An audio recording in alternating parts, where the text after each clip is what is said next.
करते हैं आपके अपने YouTube channel GS by Upadhyay ji पे।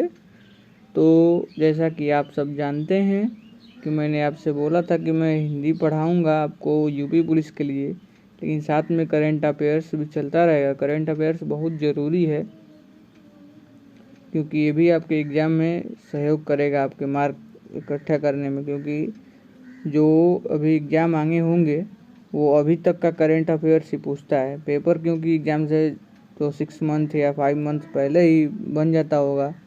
ऐसा तो है नहीं कि तुरंत आज कल एग्ज़ाम है आज बनेगा। तो करंट अफेयर्स भी तो अभी के पूछेगा ना, आगे का तो पूछेगा नहीं। तो चलिए आइए देखते हैं एक नया टॉपिक जो कि उस समय आपसे बहुत ही चर्चा में रहा था। ये अपने समय में कोरोना का टाइम था और साथ साथ में इसी के ऊपर विरोध प्रदर्शन भी चल रहा था। ये नागरिकता संशोधन bill CAB, citizenship amendment bill, हाँ सिटीजनशिप अमेंडमेंट बिल जो पारित हुआ था, ये 2019 में लोकसभा से पारित हुआ था और यह 9 दिसंबर को पारित हुआ था। 9 दिसंबर 2019 को लोकसभा में पारित हुआ था और राज्यसभा में 11 दिसंबर 2019 को पारित हुआ था। ठीक, ये भारतीय नागरिकता अधिनियम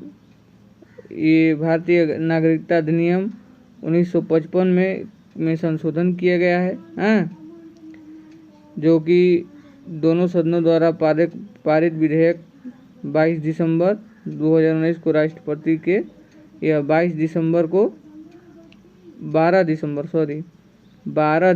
को पूर्ण रूप से ये राष्ट्रपति के हस्ताक्षर के बाद कानून बन गया था। ठीक, इसमें संशोधन किया गया जिसमें ये कहा गया कि 11 साल के स्थान पर अब 5 साल में भारत में रहने के ऊपर नागरिकता दी जाएगी। ठीक, अब 11 साल जरूरी नहीं है, 5 साल पर ही नागरिकता मिल जाएगी। ठीक, ये जो नागरिकता संशोधन बिल था ये लोकसभा में पास होने वाला 126वां संशोधन बिल है। ठीक, चलिए तो आप लोग उम्मीद है जान गए होंगे। महत्वपूर्ण इम्पोर्टेंट क्वेश्चन यही है, आपसे पूछेगा यही कि अच्छा ये बताइए कि राज्यसभा में CAB सिटीजनशिप अमेंडमेंट बिल कब पारित हुआ था। ठीक, तो दोस्तों ये 9 दिसंबर 2019 को पारित हुआ था। ठीक, लोकसभा में पारित हुआ था 9 दिसंबर 2019 को और 11 दिसंबर को राज्यसभा में। ओके, चलिए चलते हैं नेक्स्ट टॉपिक की ओर।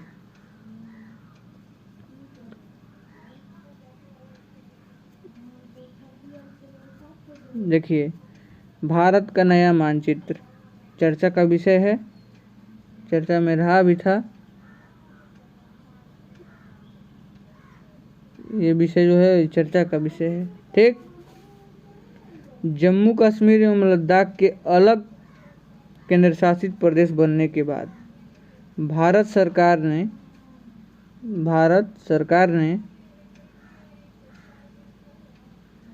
2 नवंबर 2019 को नया मानचित्र जारी किया है। ये जब लद्दाख जम्मू कश्मीर जब अलग केंद्र शासित प्रदेश बना है तो एक नया मानचित्र भारत सरकार ने दिया है 2 नवंबर 2019 को, जिसमें 28 राज्य और 9 केंद्र शासित प्रदेशों को दर्शाया गया है। 28 राज्य और 9 केंद्र शासित प्रदेश को दर्शाया गया है। ठीक, यह मानचित्र भारतीय सर्वेक्षण विभाग द्वारा तैयार किया गया है। यह किसके द्वारा तैयार किया गया है? भारतीय सर्वेक्षण विभाग। क्वेश्चन कैसे पूछेगा कि भारत का नया मानचित्र कौन से विभाग द्वारा प्रस्तुत किया गया है? तो भारतीय सर्वेक्षण विभाग। कब प्रस्तुत किया गया है? तो 2 नवंबर 2019 को। ठीक, इसमें कितने राज्य हैं? तो 28 राज्य हैं। कितने केंद्र शासित प्रदेश? तो 9 केंद्र शासित प्रदेश। ठीक, चलिए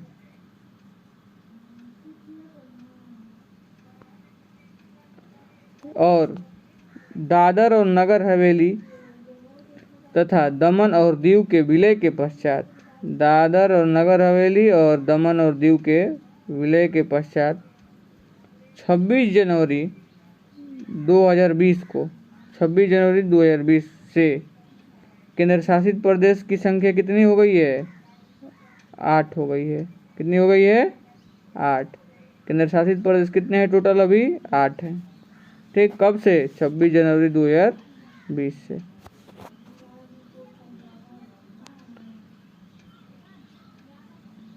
चलिए, भारत का नया संसद भवन, भारत का नया संसद भवन।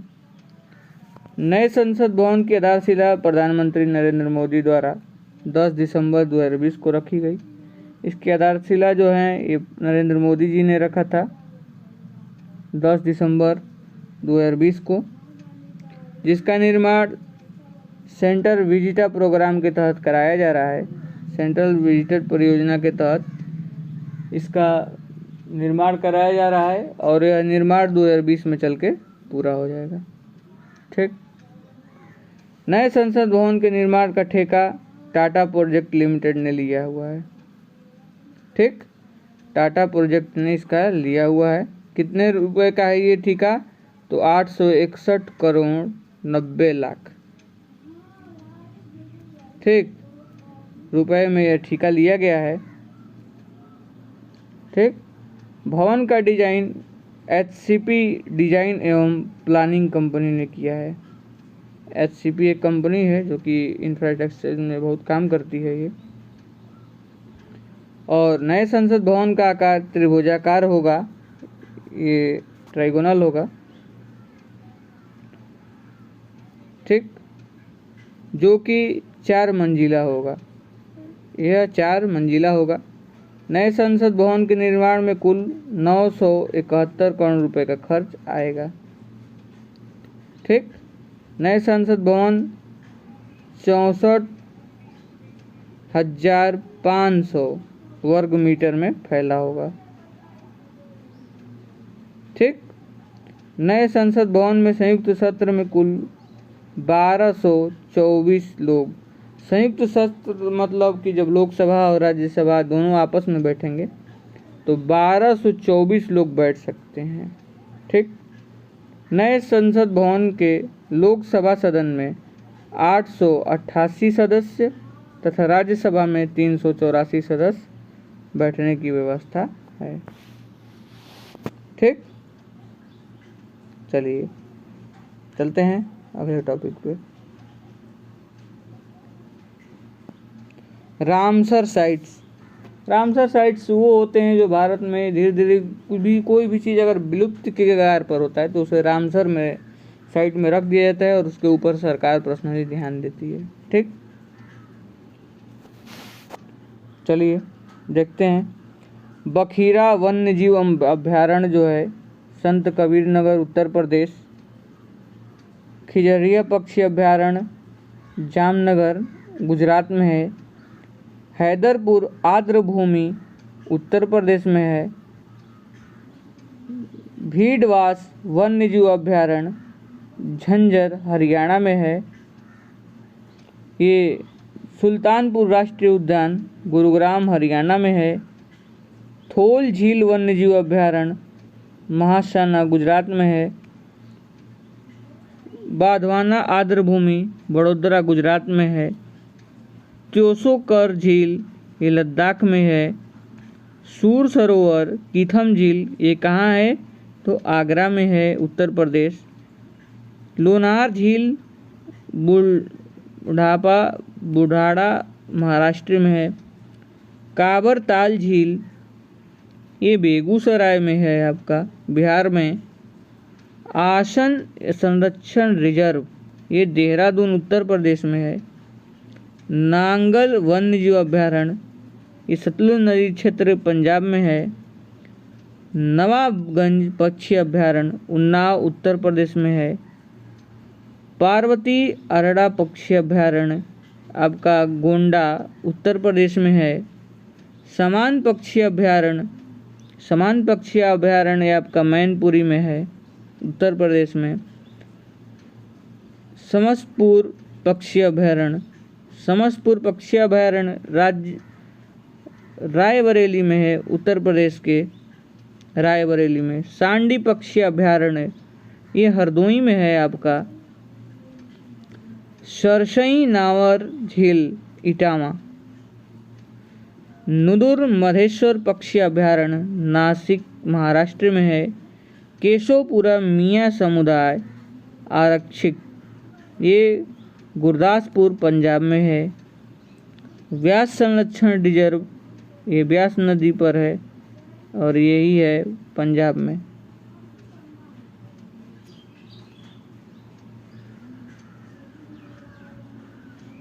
जय हिंद दोस्तों, उम्मीद करते हैं आपको ये वीडियो काफ़ी हेल्पफुल रही होगी। अगर पसंद आए तो चैनल को सब्सक्राइब करें, लाइक करें, शेयर करें। धन्यवाद। मिलेंगे अगले टॉपिक में एक नए वीडियो के साथ और नई ऊर्जा के साथ। तब तक के लिए धन्यवाद।